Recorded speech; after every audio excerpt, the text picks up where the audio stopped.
Ladies and gentlemen, boys and ghouls, it's time for Below Grade Level. Listener beware, you're in for a scare.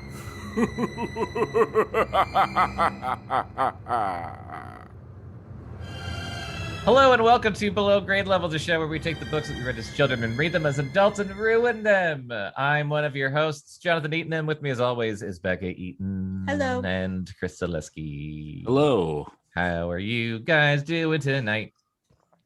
Fine. Good. I'm halfway vaccinated. Yay! So jealous. Very jealous. Very jealous. I'm just gonna tell our listeners, so by the time they listen to this, it might be more widely available. Just go on CVS and lie. That's a way like to I've do been it. telling everyone on this podcast tonight to do. Just do it. CVS doesn't care. I feel too bad to lie. I know. Well, Do it for me. do it for the children, Chris. Yeah. Do it for our adult child, Chris, do who it is for older your than me. 35-year-old child. Joining us on this episode are returning champions, our good friends Jordan and Claire. Hello. Hi. How are you guys doing? Great. Very well. I don't remember the last time you were on What We Read. Do you? It was like one, I old think it was, episode. it may have been a Goosebumps, but I'll be honest, I don't remember. There was some exploration in an attic, and there was a, Oh, you know yes. what I'm talking about? I know what you're talking Is it about. the You know what's one with really the weird? camera? It was the one with the mirror. The mirror, the mirror, yes. that's what it and somebody was. fell into the mirror, got lost in the mirror Yeah. or something. You know what's really weird about that? Below grade level, right? It was that was right when I was starting up Below Grade Level, and that Okay. episode is not going to air for an incredibly long time because like I've got Goosebumps to like work through as a back catalog, and that was like the last episode of the last Goosebumps book that we read. Wow. So like that's going to be weirdly in the future for Ooh. listeners. Well, time is Spooky. meaningless anyways. It is. Time is completely meaningless. You guys are joining us for part 7 of this Jesus book. Christ. Yeah. This is officially the longest we've ever taken to read a book on this show. It's a lot of. Well, no, I don't want to say it's a lot of book. It's not really a lot of book. It's just A lot of words. a lot to get through mentally. Yeah. Yeah. So first of all, we are reading Remember Me by Christopher Pike, and we like to ask everybody before we start reading, do you have any history of reading Christopher Pike? Do you know the man personally? Have you ever read any of his books? Or No. apocryphally. No, not even a little bit. I have absolutely nothing. That's awesome. That's exciting. Have you heard of him or Only Not at through all. Only through you all and the enticement to be on the episode, which was Gotcha. effective, clearly. So Yeah. yeah, Bit of I- backstory. I don't none of us, I can't remember. None of us have ever read his books. I had. Or you have, but Yeah. you didn't really remember, you said. I definitely read them, but I don't remember anything Mhm. about what I read. I just remember seeing the covers Yeah. because Correct. it's very like his font is very memorable, Yes. but I Yeah. never read any of them. That So seems to be 90s. the going, like Mhm. consensus. So like is- jagged and spooky. I remember the covers. So yeah, this is Bit of backstory for the listeners' benefit. We were all sitting around a fire a week ago safely, and because fire is safe, and we the were fire trying. just burned up all the germs. yeah, the fire Yeah. kills COVID. We were figuring out who should we have on next, and we were just like, well, shit, like they're here, like you guys should just do it, and you don't have a choice. Come We suffer bullied with them us. into being on the show. We'll all Um, fall into madness together.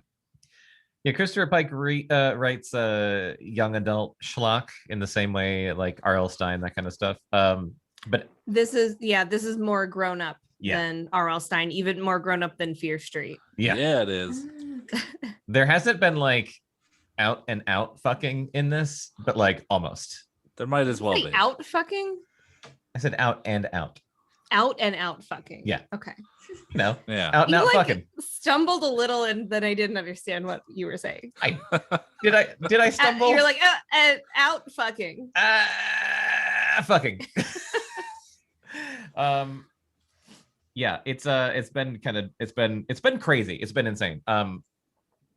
Last time, we're not going to recap the entire book because Jesus Christ, but last time Sherry, so much has happened in so few pages. It's insane.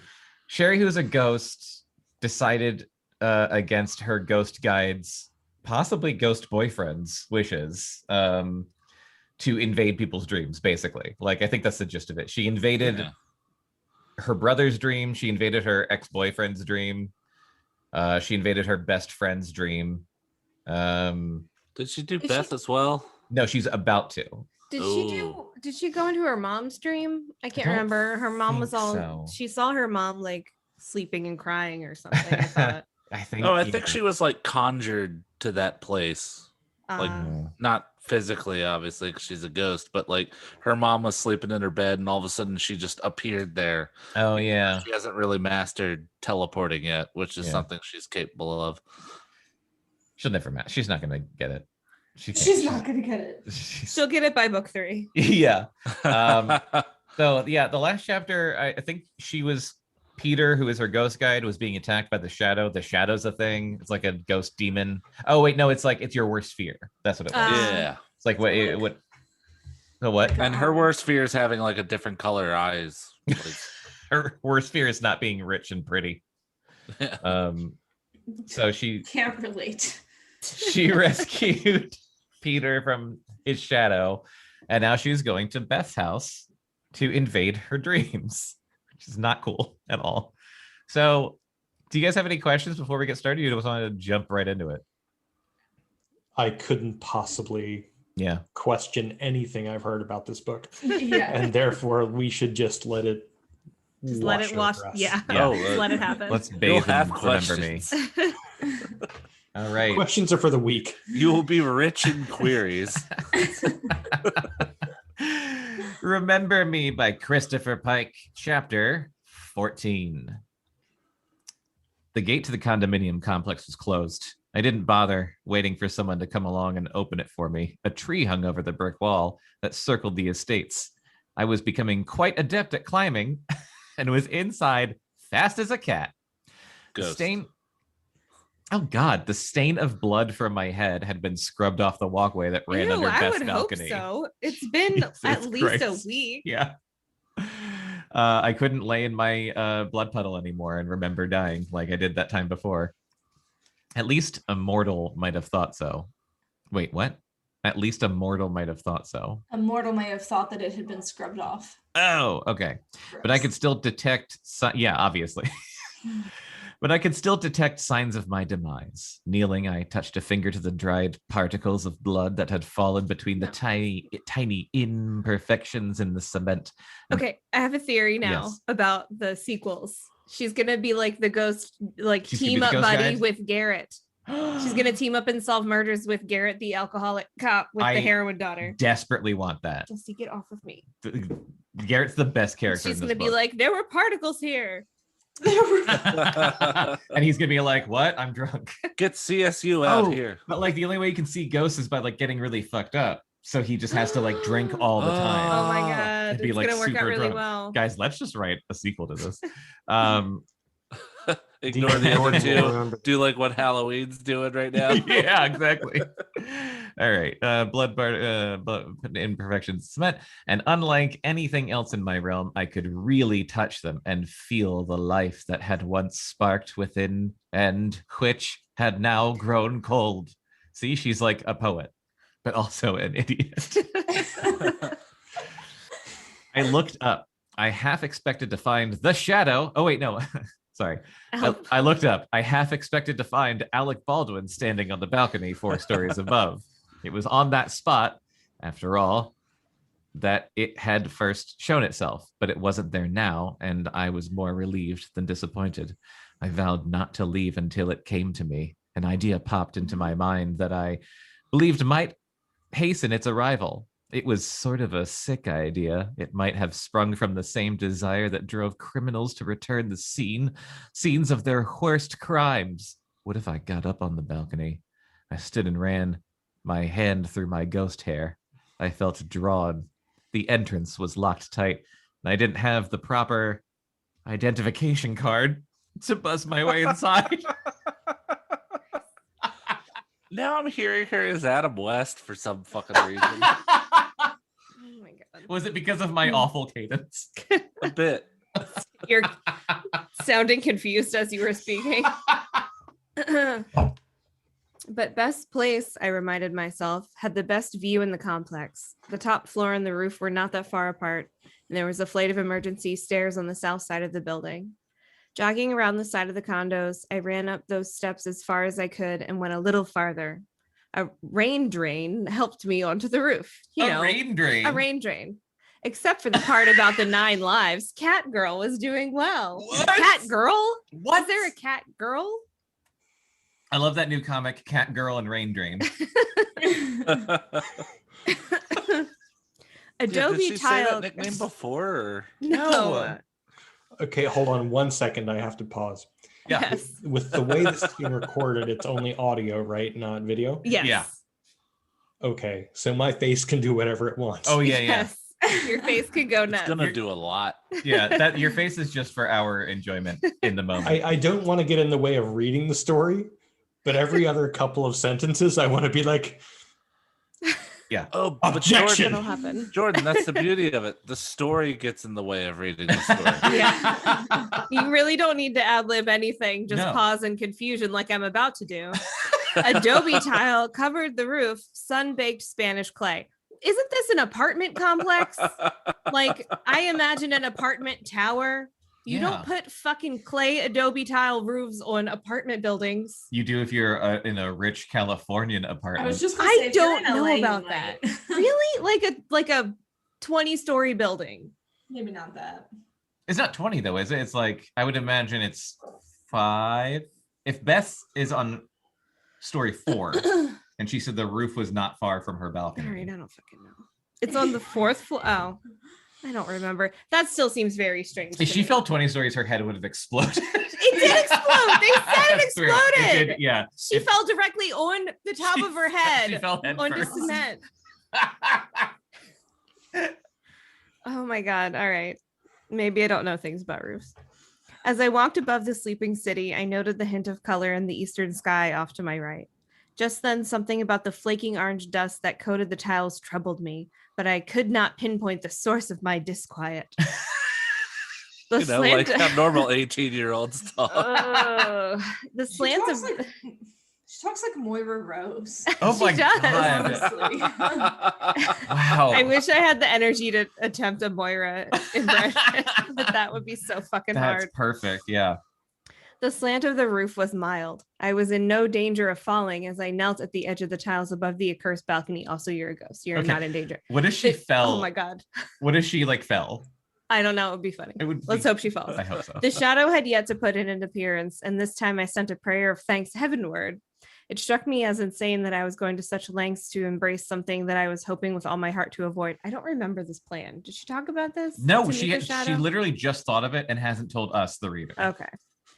It surprised me how easily I was able to lower myself over the side and swing onto the wooden rail that guarded the edge of the balcony. The upraised ends of the tiles made excellent handholds. A child could have held onto them. The sliding glass doors to the kitchen and Beth's bedroom were both locked. I didn't know what to do with myself. I had reached my destination and I had nowhere to go. I paced the balcony back and forth. The eastern glow took on a yellow tint. It was half an hour later, and I was on the verge of leaving in spite of my vow when I suddenly saw my nemesis kneeling beside the stain on the walkway 3 stories below. What was left of my dried blood looked more alive and darker with the shadow beside it. Now the goo was literally boiling up from the concrete. As I watched in horror, the shadow leaned over and put its head to the cauldron. I didn't want to believe it was licking the blood up, yet when it raised its head and looked at me, the walkway was clear. What cauldron, though? I guess it boiled up into a cauldron shape, but it's not in a vessel. I know. It would just So the be like a shadow's a ball of witch. blood. Sherry. Sherry. God damn it, Sherry. and God damn it, Sherry. Oh God, I whispered. Dawn was near, and the eastern light was playing havoc with the shadow's form. It was no longer an insubstantial cloud of resolving darkness, yet, if anything, it had moved farther away from a human semblance. Strange colors sparked and cracked from its depths like electrical shorts on a logic circuit gone mad with emotion. It was deep. This thing that was supposed to be me, but not with wisdom or love, only with life, crazy and fearful, as that always was. What? Oh, right. He said it. It's not like something that's emulating her worst fear. It's like the worst parts of her. Oh. And we forgot to warn funny Jordan and Claire. There's so many bad parts left in her ghost form. Yeah, we forgot to warn Jordan and Claire that, like, randomly out of the blue, she gets really poetic. No, I'm not angry at that. I'm angry at how stupid the metaphors are. I'm angry at it. I'm angry at it. It had drunk of my blood because it craved my life that I didn't have anymore. It raised a hand and beckoned for me to come to it. It raised a hand. Hi, sir. How's it going? Sherry! That's what it sounds like. Yep, that's how it sounds. My name. It might have known 1,000 things to call me by. You've literally been called nothing else. Oh my God, right? Although I would have remembered none of them because you've literally been called nothing else. What does that mean? What? Syntax is hard. I understood what it wanted, however. It was quite clear. It wanted me to jump. It was promising to catch me. I still can't make heads or tails of that sentence. I can't make heads or tails of what's going on. The night of the party, the doors had been unlocked behind me, but only in a physical sense. You know, the only sense that matters. I had closed another door forever when I had run frightened and upset from the others. My death might have been destined, but not so the reputation of failure I had left behind with my supposed suicide. At last, that was what I imagined Alec Baldwin was trying to say with its challenge. I could hear it clearly in my mind. Now that I thought about it, it was and always had been a part of my thoughts. Suddenly, I felt no fear. I climbed up onto the rail and jumped. I didn't fall, not right away. That was for the end, I was told. The sun was coming up. The only place to start was the beginning. The world vanished, and a baby cried. What in the absolute fuck is going on right now? I miss Garrett. Can we go back to Garrett? I know. My skin cringed at the dreadful cold. My eyes winced under the harsh white light. Oh my God, she's being born. Oh my God. Ew. Oh, shit. Ew. I was being taken from my warm, wet home, and I didn't like it. I don't like it either. Big, grubby hands pulled me through the air. Oh, Claire, have fun with this. I'm actually so grossed out by birth. Oh my God, me too. All right. Wow. Here we go. Okay. Rough material scraped my face clean. No wonder I was crying. But then I was set beside a soft face. A gentle mat of hair touched me. Sweet words sounded in my ears. This was my home, I realized, talking to me. I decided maybe I could stay for a while. This was my mother. I went to sleep happy. Later, I awoke and my mother was gone. But it was okay. I'd like to note that was spelled capital O, capital K. All right. But it was okay. But it was okay. I opened my eyes and looked around. Everything was a white blur, but it was still neat to have eyes and be able to see super neat. Sure is neat. I sniffed the air. I had a nose too. And that was I'm going to use these eyes to judge so much stuff. That can't see. I wondered when I would get to be with my mother again. I went back to sleep. This is riveting stuff. It really is, yeah. I awoke moving through the air in the hands of a huge white person. My nose did not like this huge person. This huge person's smell made breathing difficult. Nor did my ankle like the way in which the huge person was tugging at a plastic band snapped around it. What? When the band slid off, I was glad. First of all, babies do not have that range of emotion. What? They put a plastic band around your ankle? I don't know. They tag, yeah, like when a baby's born, they put like, just like you have to wear a hospital wristband, they put a band around the ankle. They clap it around your ankle and it just says like, I baby. thought they just put a sign on the little thingy that they're in, a little baby tub. Baby tub? I guess all I've seen is that happen in TV shows. They've all got them in those little tubs, and then you look through the window and you look at all the babies. Yeah. Yeah, but they got those chubby little feet. The baby room. It's harder to get off. The baby room. The huge person set me down in a warm white box similar to the one I had just been in, but I knew it was not the same box. It smelled different, and besides, there was another baby in it. What? I knew it was a baby because it looked like me, and I was a baby. It's pronounced baby. That was clear. Bebe. I did not think it could get weirder after going in and out of a bunch of different dreams. Yeah. But this is fucking so strange. Watch the next 5 chapters be her life leading up to when the book started. I swear to God, that's what's happening. If that happens, we're not finishing it. I'm putting my foot down as a co-host. I mean, I'm only a guest, but co-signed. The baby was crying. The huge person was pulling on the poor thing's ankle band too. I began to cry in sympathy. And then I cried in pain as the huge person began to put the other baby's ankle tape around my leg. What? Is it tape? Fit. This is a baby swap. Sorry, I need to stop. Well, yeah, I was just going to say, is she getting baby swapped? She's getting baby swapped. But there was, and that's why they tagged them. With Joanna's dream, where it was like her but not her. Are her and Joanna baby swapped? What? I don't know. This could just be absolutely nothing. Is this to make it okay for her to fuck Jimmy, her brother? That's exactly what I was thinking. Oh my God. If this that's is all the case, justification, then I vote we stop reading. I vote more than ever that we have to read this. This is insane. Okay, continue. I'm sorry. So baby's this is worse crying than a telenovela. Yeah, right. This is worse. So baby Sherry crying in sympathy. And then I cried in pain as the huge person began to put the other baby's ankle tape around my leg. It didn't quite fit. I must have had fatter ankles. Even when the huge person finally got it on and carried the other crying baby away, the band continued to cut into my poor leg. I cried myself to sleep. When I awoke, another huge white person was carrying me through the air to see my mother. My question is this baby racially identifying? Or is the baby referring to the white outfits? White gown? I'm assuming it's like a lab coat and all it can see is a blur. That's what I'm It's like all of a sudden we've got surprising. Yeah, babies have historically shitty eyes. Yeah. Although it is neat to have them. This. Yeah.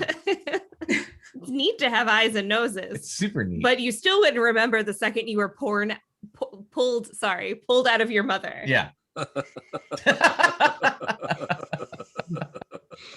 I'm sorry. It is. Baby 0.1 is not yet booted. It is graphic. Visual stimuli. The second you were poured out of your mother.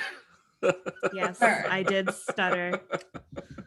Another huge white person carrying me through the air to see my mother. The band had stopped hurting. This huge person smelled nice.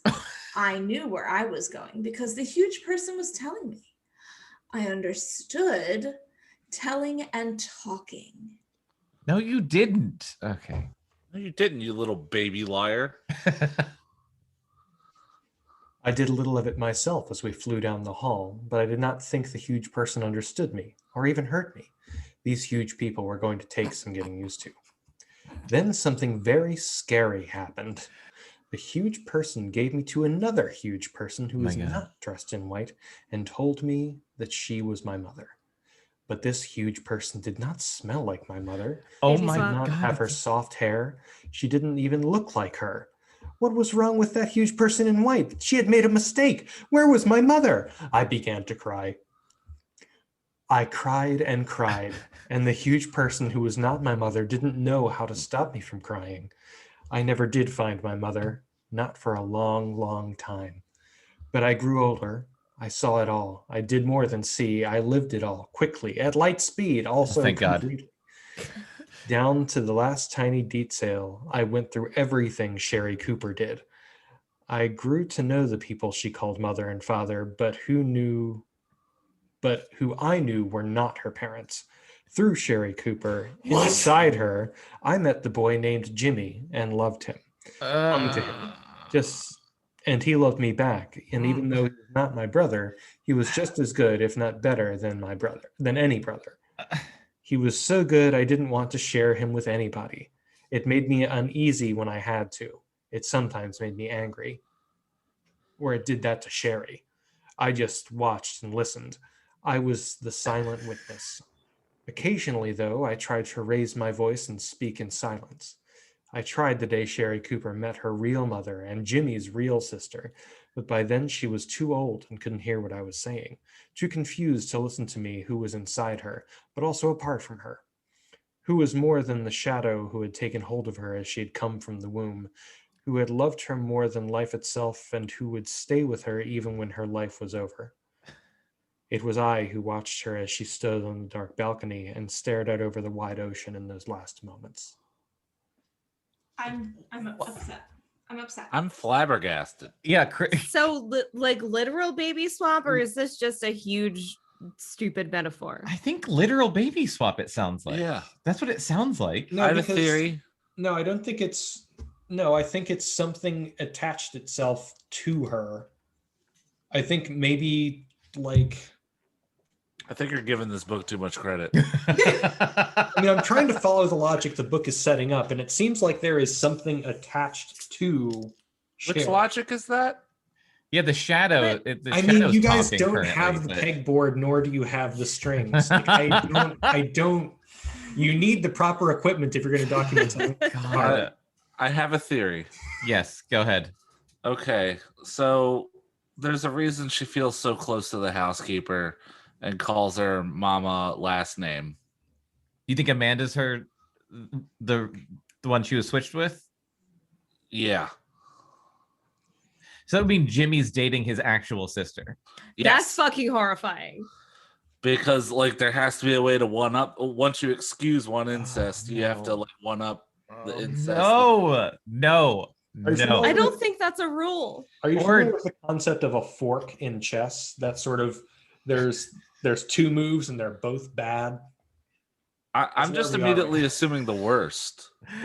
But I think it might be some other weird piece, because the shadow is described as a separate entity, and that last passage was clearly from the shadow's perspective. Yeah. But it seemed like it was something that attached that itself to Sherry.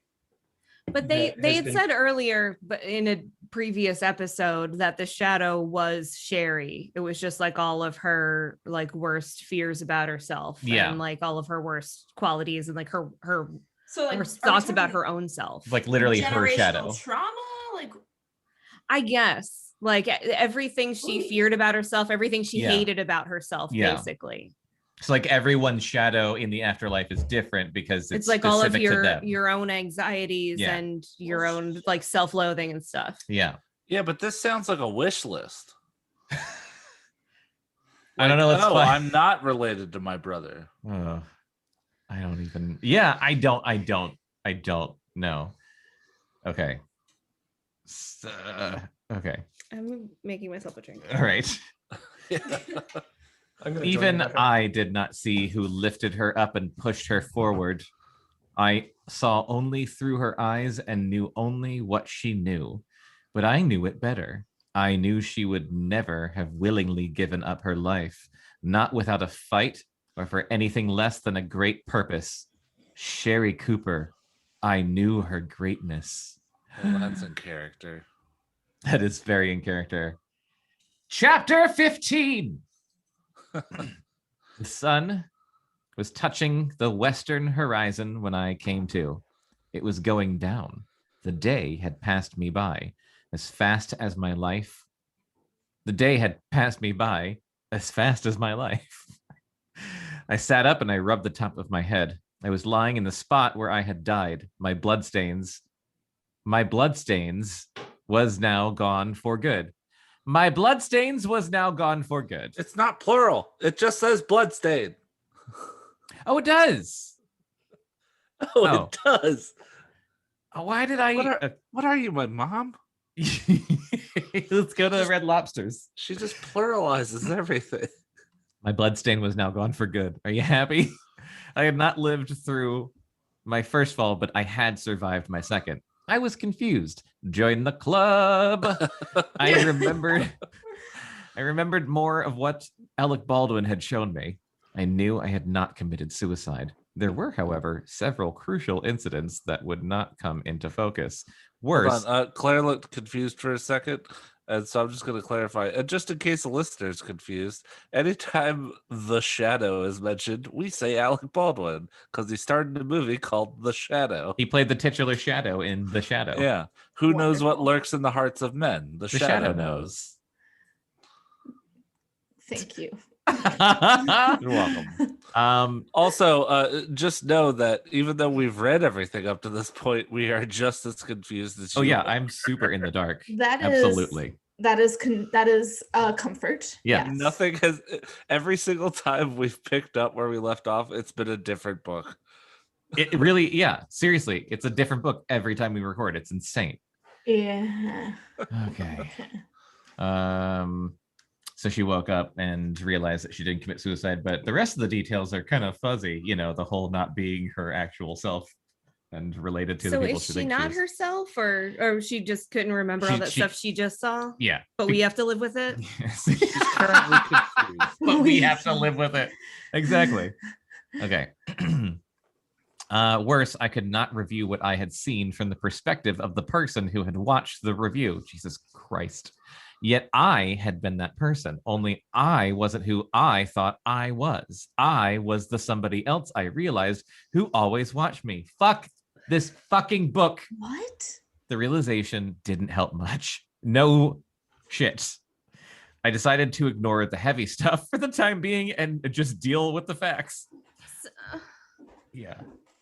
Sorry. Yeah. So you're about to read something very specific, but then also, so she was haunted all of her life by something, but then also she was switched at birth. I think she means like by the whole being haunted my whole life. I think it just means like deep down, I always knew that I was switched at birth.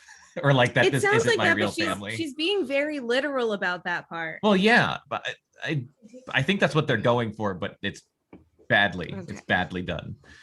Okay. I'd lived the facts. I was somebody else's child. No wonder I had never gotten along with my mother. And that I because that's the only reason why that would happen. The hots from my brother. But who did I belong to? Peter was coming up the walkway toward me. Here we go. Wearing his usual baggy white shorts, red t-shirt, and sandals. I jumped to my feet. Peter, the most amazing thing just happened to me. What? He asked anxiously.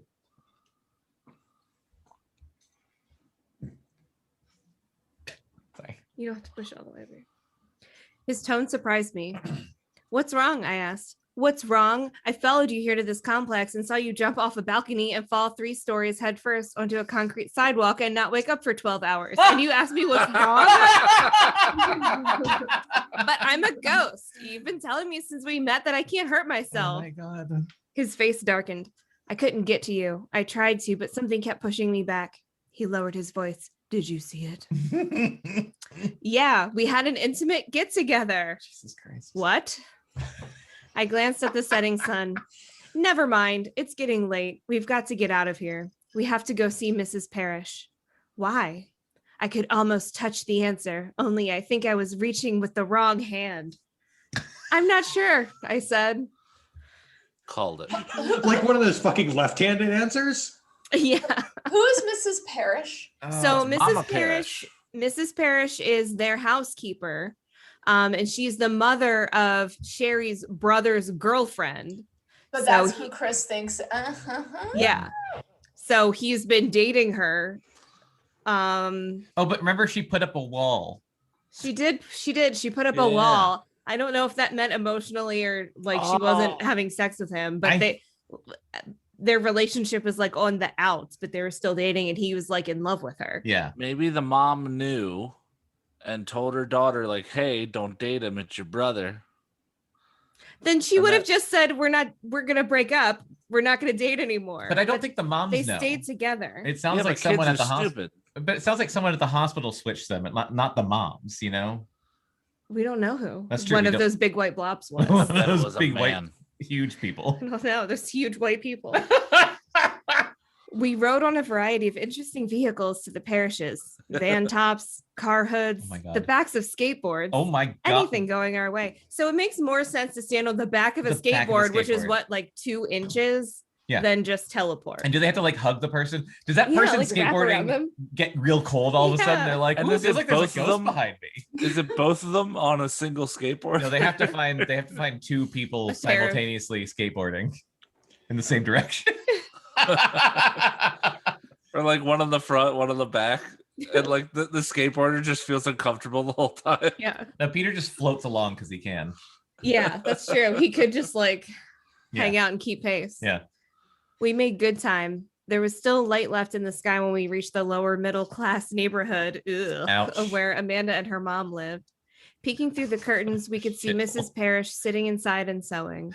Unfortunately, she had the place locked up tight. There wasn't even a window crack that I could slip through. What if we go down the chimney? I asked Peter. Like Santa Claus? Yeah. The idea appealed to me until I studied the roof. Wait, she doesn't have a chimney. It is lower middle class. Why don't you close your eyes and imagine yourself inside? Peter asked. That's not going to work. It won't Peter began. With my attitude. Yeah. Heard you the first time. All right, I'll give it a shot. What do I do? We already did this a million times. We did this scene like the 3rd chapter of the book. Also, does anyone have a chimney in California? It's never cold enough to have a fire. Yeah. It doesn't make sense. That makes no sense. Hey, it gets down to 50 in the winter. It's brutal for them. Depends on the part of California. That's right. They are wimps when it comes to cold. And they're also you hear me, California? I'm throwing down the gauntlet. Geographically diverse. All right. Just do as I said. And don't be afraid. Afraid of what? That I'll get stuck in a stucco wall? That I'll rematerialize with a vase on top of my neck instead of a head? What's there to be afraid of? I would love for that to happen. Mm-hmm. Peter sighed. Don't even bother. I pointed up the street. Look, Joe's mom is coming over to visit her sister. She'll let us in. One might have thought the timing very lucky. That is, until Mrs. Fulton parked a few houses down the block from Mrs. Parrish's place and proceeded to smoke half a carton of cigarettes. And so Mrs. Fulton is Mrs. Parrish's sister. Yes. They had some weird drama where it was like she thought Mrs. Parrish slept with her husband, right? I think so. And Mrs. Fulton is Joanna's mom. Yes. Right? So Joe and Amanda are cousins, but actually now we realize that Joe and Sherry are cousins. Or maybe I could be right, and maybe it was switched with Joanna and not Amanda. So because they had their Joe's weird mom, drama. right. I don't know. Maybe I don't fucking know. Right. I don't know. That could be it. It could be either one. We'll find out eventually. We don't have a lot to go on. Let's pray for that one. I had to go to borrow again, and I don't know where you were on the page. Something about smoking half a carton of cigarettes. Yeah, half a carton of cigarettes. All right. Let me find where that is. Right there. Okay. Haha. Well, maybe not quite that many, but it was dark when she finally emerged from her car and walked toward her sister's front door. She looked stressed. She hadn't even had a window rolled down the whole time she had been in the car. So she was hotboxing herself with cigarettes. Yeah. I was about to say the same thing. I bet she smells wonderful. She smells amazing. So the line, so the preceding phrase, she like smoked like a half a carton of cigarettes. Mm-hmm. To follow that up with, she seemed stressed. Yeah. Makes me so angry. He very calmly and happily smoked a half a carton of cigarettes in her car with the window up. The windows up. And then got out and was just like, I feel great. Which a half, obviously she's exaggerating, but a half a carton I feel like would take you a couple hours to get through. You would die. That's like 200 cigarettes. You would like throw. Yes. You would throw up tar. But she had also clarified by saying, well, maybe not quite that many. I mean, she's an if you unreliable get them all in a narrator. big, like stack and like do it like a cartoon character. Yeah, You can totally do it. Totally. She is the most unreliable narrator. All right. There's one huge person I'm glad I can't smell, I said to Peter as we followed Mrs. Fulton's up the steps. And Peter said, what? Yeah. What? Peter asked. You ad-libbed that, and it's literally what happened. That's happened a couple times with this book. I'm not sure what. Let's get inside. Oh, Mrs. Parris let her sister in, and the two of them sat at the kitchen table. Mrs. Fulton lit another cigarette. Mrs. Parris poured them both coffee. I remember Mrs. Parris's voice. This is an unexpected surprise. There you go. Mrs. Parris said. Cut the crap. Mrs. Fulton replied. Where's Amanda? She's out for the evening. Where is she? Mrs. Parris set down her coffee cup, her face worn and tired, but her eyes steady. It sounds like you already know. As a matter of fact, I do. Amanda called me from the Cooper's house. She's spending the night, and I've heard Jimmy's parents have gone out of town. What do you think of that? Amanda knows what's right and wrong. Christ, you are stupid, Mrs. God. You may have raised her Catholic, but she doesn't have a drop of your bleeding religious fervor in her veins. I am. People don't talk like this. I am glued. My mom to the talks page. like this. The voice is my mom. I just read the next fucking sentence. I just did the same thing. Oh boy! Oh boy, Claire! Congratulations, you get to read this. Winner is you. You got to read it out loud, Claire. Oh my god. Don't talk that way. I'll talk as I please. What penance do your priests prescribe for incest? Jesus Christ. No, I cried, understanding at last. Yeah, you're like a couple stop pages reading ahead. behind us, as usual, Sherry. What are they talking about? Peter demanded. I shook my head miserably. This can't be.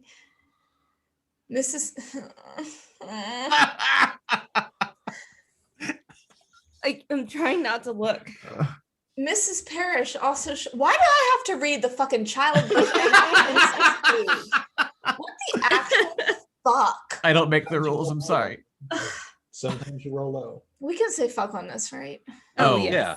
Please. We warned you and you agreed. I mean, this is before we found Chekhov's wall of incest. Chekhov's incest. Oh Mrs. Parrish also shook her head, God. not as shocked as me, perhaps, but every bit as sad. You know she doesn't have any idea. There you go. I wonder, Mrs. Fulton said. Mrs. Parrish showed anger. You have no right to come into my house and say such things. Mrs. Fulton ground out the cigarette she had just lit. Don't I? You had no right to ruin my marriage. Oh. Telenovela for real. Mrs. Parrish started to speak, thought better of it, and before we even go on. So this is saying that Mrs. Parrish knew about it and she knows that her daughter doesn't know, but she's letting her daughter continue to date her brother. Yes. Even though she fully is fucking aware. Yes. And it's why she was so keeping her sad daughter at the from it. funeral. Yo, yeah. Because her daughter had died. That makes some kind of sense, but the letting your daughter date her brother thing, Absolutely not. I am not That's getting that absolutely at all. here's my insane. question. If they knew that they've got the wrong kids, why not just switch back? Well, I am assuming there's some sort of drama between these sisters, which I don't understand, and I don't know how Sherry's, adopted mother is involved. But whatever drama they have, you'd think would take a back seat to fucking incest. You'd think like, oh no, I have an embarrassing family secret, but I will bring that to light in order to prevent my daughter from having incest. Yeah. That's all. That's all I had to say. You would think that. What is your response? And it's da da da da da da Catholicism. Okay. We're just gonna bury everything deep down, never address it, and hope for the best. Yeah, hope it all works itself out. Oh yeah, I'll raise her Catholic It'll so she be won't have fine. sex before Well, what happens when they go to get married? And they have a kid with an arm growing out of its head. Oh God. Well, as long as they're both Catholic. That's all I had to say. Yeah, as long as they get into heaven, it's fine. All right. Where was I? Sorry. Okay. Say such things. I lost my spot because I wanted to lose my spot. I'm mad. That's fair. Mrs. Parrish started to speak, thought better of it, and took a sip of her coffee and said, "I've paid for what I did wrong," she said finally, softly, glancing out the window. "We've both paid." How? Mrs. Fulton sat back in her chair and closed her eyes, trying to control her anger and her grief. A tear slipped by, however, and was halfway down her cheek before she wiped it away. Reopening her eyes, she stared down at her trembling hands as if the tear had tainted them. I noticed then the nicotine stains on her fingertips, and I remembered them from so long ago. "Who was worse?" she asked. "You or me?" I wish these women had first names because I honestly keep mixing them up. Yeah. I keep thinking one is the other one. Also, maybe not get into this right now and stop the brother and sister from fucking each other. Yeah. Also, like, is this the most pressing issue? Yes. It feels like there's like a counting, a timer. Ticking time bomb. A ticking time bomb of incest. God. "Who was worse, you or me?" "You," Mrs. Parrish said without hesitation. Damn. "I made a mistake in love. You made one out of hate." Mrs. Parrish studied her sister. "Do you still hate me?" "No." Mrs. Parrish raised a surprised eyebrow. "When did you stop?" "Last week." So it's new. It's a new feeling. Yeah. Decided on Wednesday. "Last week." Mrs. Parrish reached across the table and squeezed her sister's hand. "You do miss her, don't you?" Mrs. Fulton nodded. "So does Joe. She woke up last night crying about Sherry." So did Mrs. Fulton switch the babies out of out of hate? Out of hate, like her sister fucked her husband and then her husband left and then her sister had a baby, so she switched babies to be like, fuck you. Yeah, like you can't raise your own daughter, but you're gonna know who it is and you're practically neighbors. None of this makes any fucking sense at all. No. They're not neighbors. They live in the poor area. But right. I think that's why she got the housekeeper job. Yeah. But then Sherry's parents are just like fully innocent and just had their baby fucking stolen from them. Yeah. Oh my God. Yeah, but they're rich, so fuck them. Yeah, they can buy another baby. You can get a lot of money for a white baby. They need a drink. Yes. Jesus Christ. Okay, Jordan is up to bat. I wanted to tell her who her best friend had been. She shrugged and reached for her lighter, but it only would have made her feel worse. Maybe not. It was Mrs. Fulton's turn to study her sister. "When did you stop hating me?" "A long time ago, but it was also a long time after you had told me what you had done." Mrs. Fulton struck her lighter. "Do Catholics really believe people can go to hell?" "Some do." Both have been Catholic? "Do you?" Miss Fulton asked. "No," she answered sharply. Simply. "No matter what they've done?" "No matter what," Miss Parrish nodded. Miss Fulton closed the cap on the flame and set the lighter on the table. "I never hear from him," she said. "David?" "Yeah, do you?" "No," Miss Parrish said. "Do you ever hear from Mark?" "Never." David had been Mr. Fulton. Mark had been Mr. Parrish. "Tell me." Very Catholic names. Tell me what they're talking about, Peter said again. Amanda and me, I said. Amanda and me, I said. I had to sit down on the couch in the living room. Peter came and sat by my side. He took my hand. What does it mean, Sherry? I started to cry. I cried over lesser things in my life and in my death. The calmness of my voice as I answered his question sounded forced. All right, I'll stop now. I love your internal monologue voice.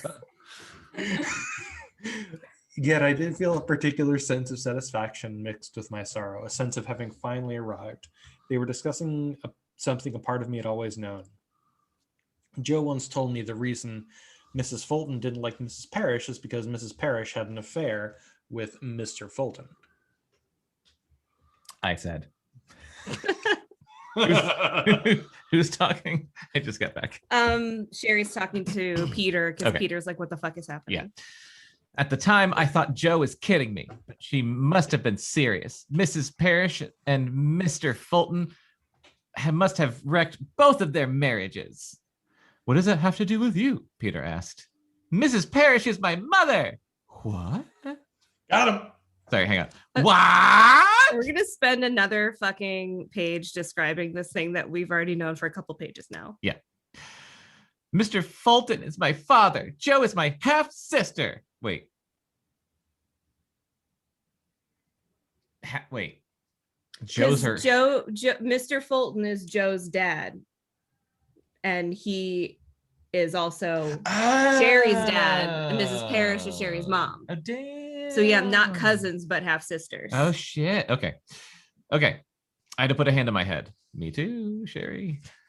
Amanda is Jimmy's sister.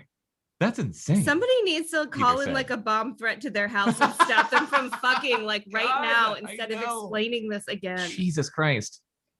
No, it's logical, I said. Mr. Fulton had an affair with Mrs. Parrish and she got pregnant with me, but Mrs. Fulton found out about it. Maybe they told her. I don't know.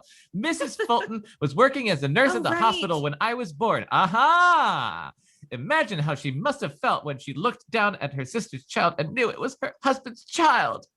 But how can you know all of this? Peter asked. Because I was there! Trust me.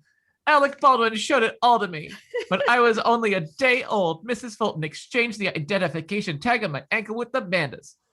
Don't you see? Amanda's birthday is the day before mine. No, it's the day after mine. Your mother, your father. Mrs. Fulton switched us in our incubators. So that means if she ever looked up her like zodiac chart, she's got the wrong birth, like all the wrong information. Oh my God, she might have a up. totally different moon sign. Totally probably like everything would be different rising sign. Yeah, she'd probably have the same sun sign. Probably the same sun. She'd have a few of the outer planets would be the same. The outer planet, yeah, true. Peter shook his head. That's not logical. No one could swap babies like that and get away with it.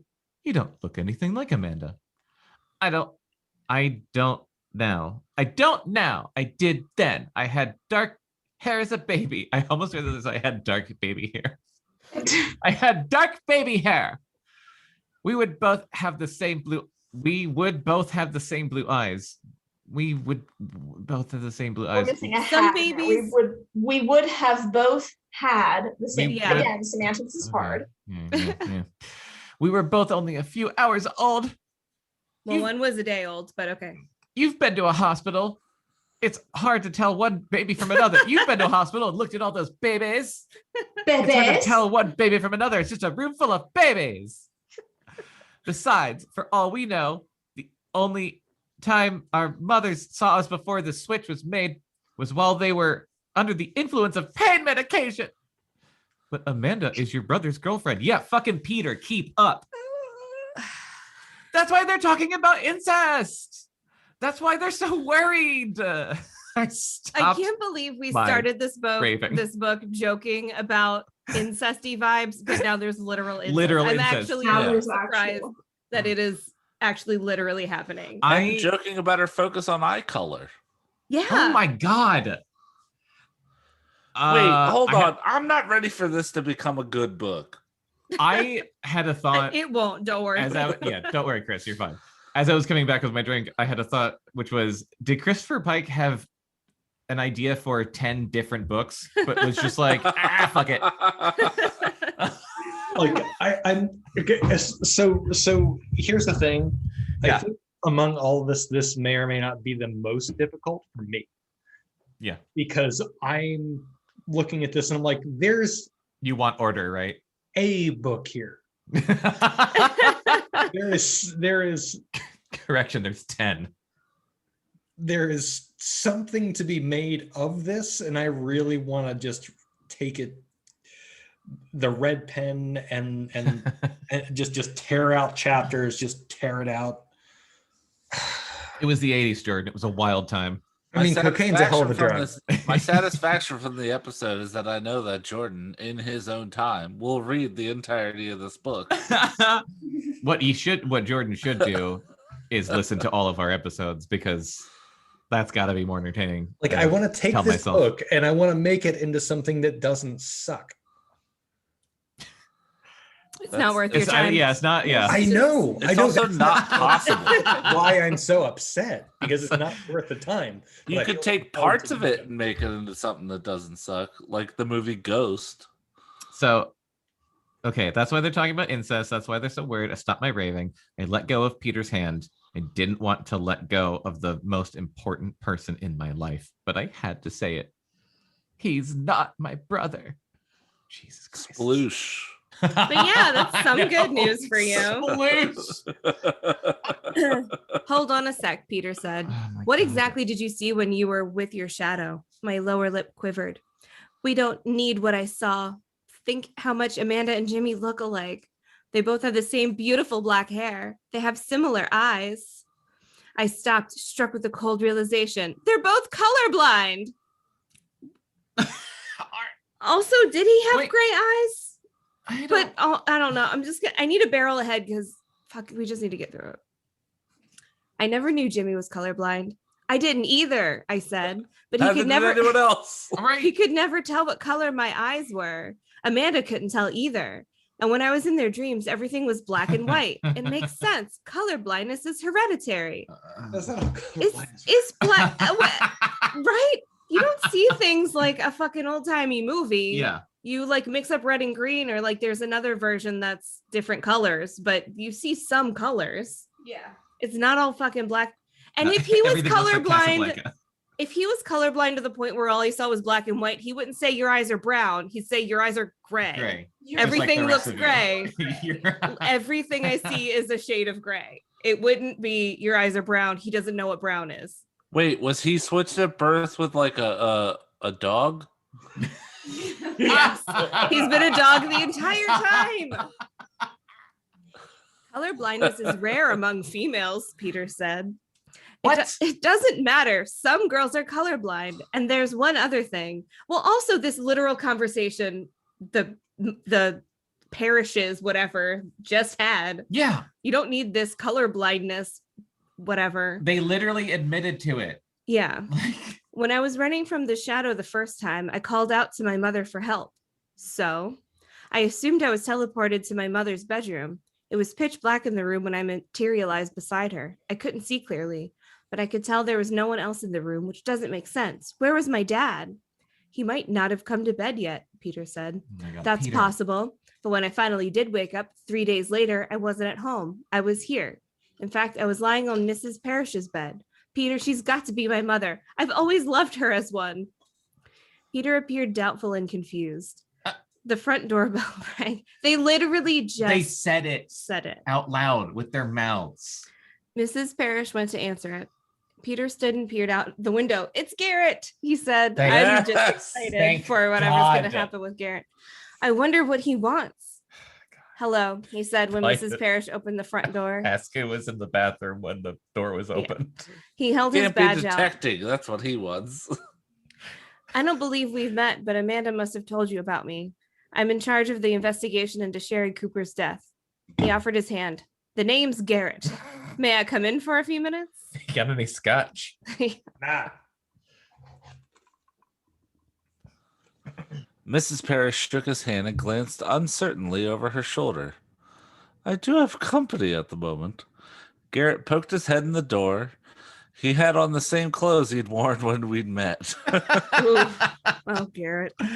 You're messed Mrs. Fulton, he said, slipping his badge back into his coat pocket. Your sister, I wanted to have a talk with her too. I would appreciate it greatly if I could speak with you both. I promise to be brief. Fine, Mrs. Parrish said, coming to a decision, opening the door farther. Jan, this is the police officer who spoke to our kids the night of the accident. Mrs.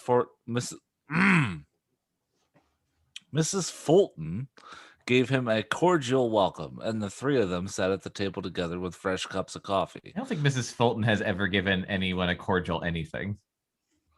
She's very cold. Yeah, it was probably like oh, hi, how are you? I mean, at least one time. Hey. That took me a minute. I expected Garrett to launch into a barrage of questions concerning Joe and Amanda and when people went to the bathroom. But once he learned Amanda was not present, he appeared happy enough to relax in his seat, talk about the weather, and enjoy the coffee. Oh my God. He drank 3 cups of the latter at a truly remarkable speed. No, not 3 cups of the weather. Wasn't that funny? That was really funny. Also, guys, there's an incest clock. I'm screaming about incest. Incest clock. God. One might have thought he was trying to sober up, but he didn't seem the least bit drunk. You know, like a drunk. What's going on? I asked. He's not doing anything. He's here for a purpose, Peter said, watching him. A minute later, Garrett made an unusual comment. You know, Mrs. Parrish, I'm no stranger to this neighborhood. I used to live around the block on Willow. Really? Which house? The one at the end of the block with the fence. I think I had the same floor plan as you do. He stood suddenly. Oh, he loves floor plans. Do you have 2 bedrooms and 1.5 bathrooms? Oh my God. He also loves bathrooms. This is amazing. Oh Holy my shit. God. Mrs. Parrish got up. We have 2 full bathrooms here. Not like peasants. Do any of the bedrooms have a large closet? Garrett asked. I had one of those at my place. Loved the design of that house. The master bedroom's closet is plenty big, Mrs. Parrish said. That's my daughter's room. I'd be happy to show it to you. Why would you be? Why would he want to see it? Why is this happening? I love every minute of it because Garrett is great. Like a cop just walks in your house and you're like, do you want to see my daughter's bedroom? Most people are just taken aback by the fact that the cop wants to ask them questions, so they just let them. And that's how they get around a lot of shit. Oh my God. All right. Garrett smiled, showing a trace of discomfort. Maybe I should go myself. I'm afraid all that coffee I drank has gone straight to my bladder. If you ladies will excuse me for a minute. There's a bathroom in the hall, Mrs. Parrish said. Garrett waved aside her suggestion as he turned and started off. I'd like to see if Amanda's room is the same room as mine. And pissing closet. Yeah, I'm gonna. He wants in her bedroom, Peter said. I nodded as Mrs. Parrish sat back down. And he wants to be alone, I said. Let's follow him. We barely got into the room before he closed the door. He didn't even bother with the bathroom. He flipped on the light and quickly scanned the gray carpet. Then he strode to the closet door and flung it open, getting down on his knees and examining the soles of the 3 pairs of shoes that sat beneath the hems of Amanda's clothes. He didn't appear to find what he was looking for. Staying on his knees, like a bitch. Don't you need a warrant for this kind of thing? But that's how they let him in the house. Yeah, like a vampire. So yeah, he's a vampire. She invited him in so he can go look at her daughter's shoes. Actually, yes. Is that real? You just let him in. Oh, yeah. All right. Staying on his knees with his nose in the carpet, he turned and carefully made his way across the floor to the bed. There he pulled up the corner of the bedspread. A pair of white Nike tennis shoes lay under the box spring. Side note, did you know in England they call them Nike? What? Nike, as in it rhymes with like. Nike. And I also Adidas, know they call them trainers and not tennis shoes. That's true. Adidas, they pronounce Adidas. Oh my God. What? That's so wrong. Enjoy that. We need to ask Ruth. I know. I've never heard that. So do they call them Nikes? Nikes. What? That's crazy. Anyway. I don't give a shit if the language originated from there. They are That's cartoon wrong. people. The You whole heard me, thing Ruth. about all of this is the fact that Nike is incorrect because it's Nika, because it is from the Greek, and that's what they would chant at the chariot races. And then there was a riot about it one time when Justinian was emperor. It's irrelevant. Please. Was the riot about My husband, ladies and gentlemen. I love Welcome back to our podcast, Greeks and Sneaks, starring Jordan Lincoln. Greeks and Sneak? A pair of Show. white Nike tennis shoes lay under the box spring. He's studied everybody's shoes that he's talked to, Peter said, thoughtful. Oh my God, Peter. Garrett picked up one shoe and turned it over, tracing the sole with the tip of his finger. A fine orange chalk caught at the edge of his nail. I Where's recognized the color. Mm. I had seen it on the roof of Beth's condo. Did Amanda Dun, dun, kill her dun. because she knew that Because she knew that they were switched. But what end? But why? Yeah, I don't know. She doesn't seem to be into Jimmy. It's not like she's getting her out of the way to get to Jimmy. She already has him. Yeah, it's a good question. She doesn't seem to be that smart either. She was written by a man. True. Wait a second, Peter said. Isn't that the chalk Garrett found on the carpet in Beth's living room? That bitch, I swore. She pushed me off the balcony and then went over the roof. Garrett didn't have to hear me. He knew what was what. He must have suspected such a scenario from the beginning. That was why he had drawn the crisscrossing lines on his diagram between the wall that separated the kitchen from the bedroom a few feet behind where I had been on the balcony. He stood and carried one shoe into the bathroom. He wrapped it in wads of toilet paper. He's preserving evidence, Peter said. He could have brought a bag. Right? That bitch, I said again. It was the My 80s. fury. They didn't have bags in the 80s. But why would she kill you, Peter asked. When Garrett had the shoe...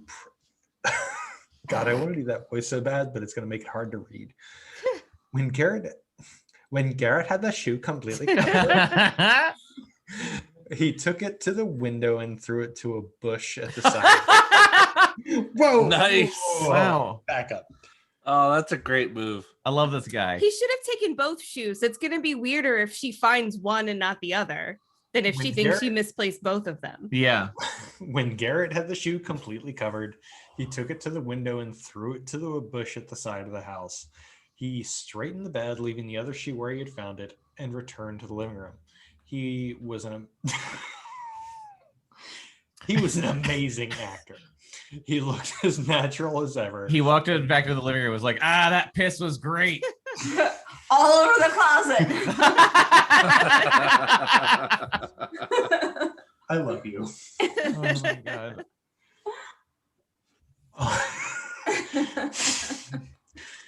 Oh my God. He made no move to rejoin the ladies at the table for more coffee, which is a really bad acting move.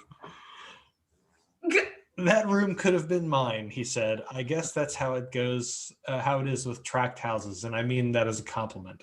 What? He smiled. Go to a neighbor's around here and you can always find the bathroom. He took a step toward the door. I promised to be brief and now I must go. My planet needs me. Thanks for your time. Oh my God. Nice meeting you, Miss Fulton called out, a bit puzzled. Let me see you out, Miss Parrott said, hurrying to the door. Do you know when Amanda will be back tonight? He asked casually as he stepped onto the porch with Peter and me. She's spending the night at a friend's, Mrs. Parrish said. unconcerned. With Joe. Her brothers. I mean, her friend. I mean, her boyfriend. I mean, her brother. I mean, her brother friend. I'm her mother. I'm her sister. I'm her mother. I'm her sister. We're considering changing the name to Lannister. Oh my god. Miss Parrish hesitated. No, she's at another friend's. He glanced at his watch. I'd like to talk to her tonight if possible. I have a couple of small questions I'm sure she could clear up for me. Would you let me know where I can reach her? He asked the question with an air of complete nonchalance, but Miss Parrish was suddenly alert. He was inquiring about her daughter.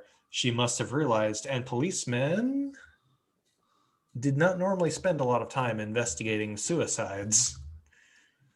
Despite what she knew, she must have still thought of Amanda as her child. Mrs. Fulton had probably told her the truth too late when Amanda was hers for good or bad. No, I'm afraid not, she said. He caught her eye. She wouldn't, by any chance, be at her boyfriend's house. She did not flinch. No, they've gone out of town for the week. I see. He handed her his card. Well, please have Amanda give me a call at this number when you see her. Thanks again for the coffee. Mrs. Parrish smiled tightly. It was nice of you to stop by. She had no sooner closed the door than Garrett dashed for the side of the house. He reappeared a moment later with the shoe in his hand and ran to his truck. Pulling open the door, he put a foot up on the floor near the clutch and took out his notepad, the very same notepad he had at Beth's apartment, and grabbed his cellular phone. He's dialing my number, I exclaimed. Mrs. Parrish didn't fool him, Peter said. He added a moment later, he's getting a busy signal.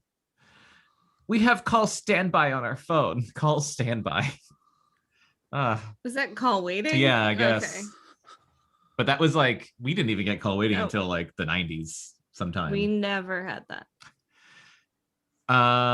He's getting call standby. I said, my anxiety growing in leaps and bounds. You never get a busy signal unless the phone's off the hook. Garrett threw down the phone and reached for his CB. 1040, this is Garrett, he said into the receiver. 1040, over, a voice crackled with static.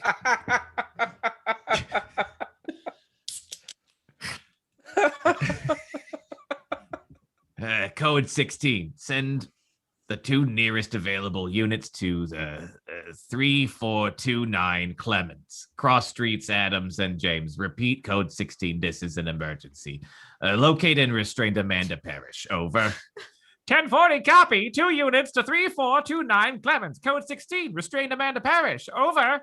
Out, Garrett said, hanging up the receiver and climbing in. Quick, let's get in the back, Peter said. Escalated very quickly. Yeah. There's still 36 pages left. I know. God. No, I cried. It's 20 minutes to my house from here. We've got to get there now. Jim's in no danger, Peter said. Amanda won't hurt him. She killed me. She's crazy. God knows what she could do. Garrett started his truck. He's in danger of committing incest.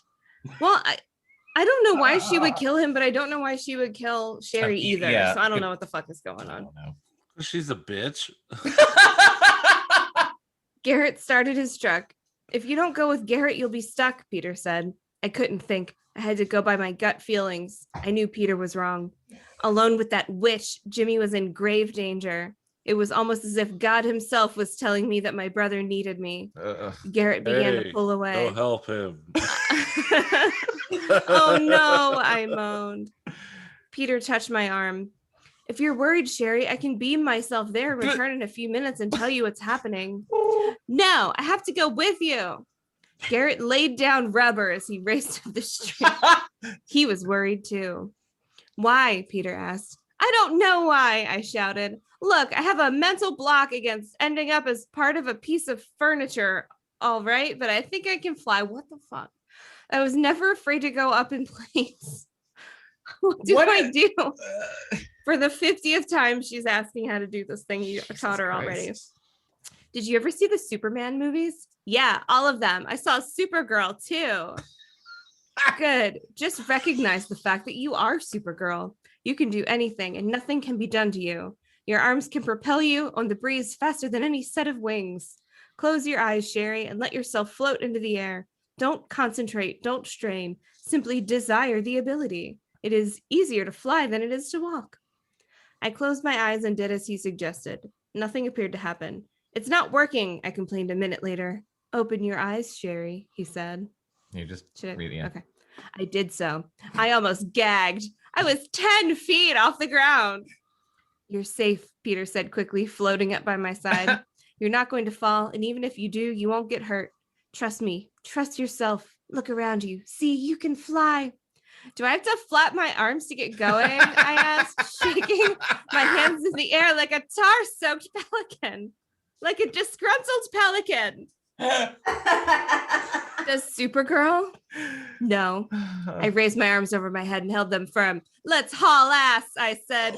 Warp 8. God. What the fuck does that mean?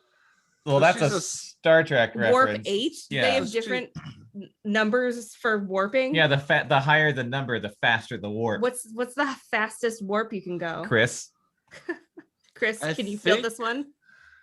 I think, well, at the time it was Warp 8. Wait, oh my God. There was an episode of Voyager. I can't not. Where someone hit Warp 9 and it turned him into a fish monster. Oh my God. Fish monster. Yeah. All right, it was on Voyager. It's gonna be so good. Do you want to keep reading? I don't know. I'm ready to tap out, to be quite honest. Yeah. Like I'm here. All right. I don't want to put other, like, I guess it's been a couple harmless hours. Casualties through this when we have to. Oh my God, it's gonna get so good though. I read a little bit and I'm so fucking excited. All right, so read that last part again. I made an effort Bekah. to not look. No, just read that last. It was really good. Do it. I won't have the same energy. You read it. Just replay my audio from earlier. Here's Bekah's audio from earlier. No, I raised my arms over my head and held them firm. Let's haul ass, I said. Warp 8. Ba, ba, ba, ba, ba. What will happen to Sherry Cooper? Will Jimmy fuck his real sister? Will Garrett she finally learn how to be a ghost? Will Amanda, that witch, kill her brother too? Joanne's the one that's witchy. I know. It's weird that she called her a witch. It is. Well, and she also called her a bitch a couple of times. She could have just kept calling her a bitch. This Will book Beth is and insane. Spam ever go all the way? Tune in next time to Below Grade Level. My God. That every time I think this book can't get crazier. It does. Everyone's heard your thoughts, Jonathan. Jordan, Claire. Yeah. What were your thoughts on the madness you were just subjected to? No, thank you. Kids read this for fun. Are we better or worse friends now? Be honest. It's not Animorphs. That's true. This is much better than Animorphs. That's very true. I'm annoyed, but also intrigued. So make of that what you will. I'm annoyed by Sherry. That sums it up, yeah. Like, it could be good. A little bit of tweaking. It could be all right. Things are finally starting to pay off from like page 7. Things are finally fucking paying off. Yeah. So it took an eternity. I guess that's at least a relief to get here. Yeah. Yeah, like there is a comfort in things fitting together and starting to make sense. I obviously wasn't there for the first part of the journey. I came in right here and I'm like, oh, it's the fucking Lannisters. Fine. Yeah. You should listen to the previous episodes while you're doing house stuff. Yeah. It's the thing we can do. Catch yourselves up. There's so many hours of this, and each episode is vastly different than the other one. Yeah. Well, and my thing too is it's difficult to even listen to it without trying to be like, no, those words are wrong. No, you're saying that. Don't worry, we say that for you.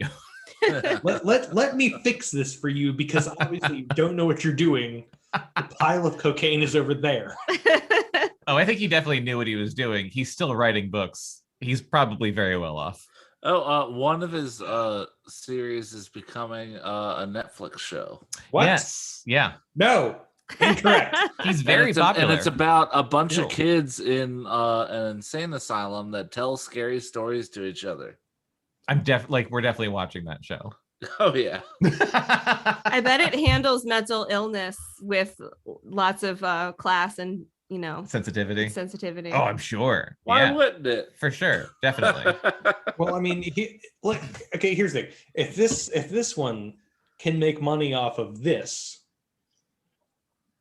I mean, I think I need to get to work. Yeah, start writing. Isn't that always the thing? Like you read something that's so terrible, and you're just like, "Fuck! Why am I not doing this?" Because I can clearly write something better than that. But then you go to do it, and you're just like, I don't feel like it. Well, the problem is the fact you have to finish the book, and that's the trick. I've got problems doing my wizard chores.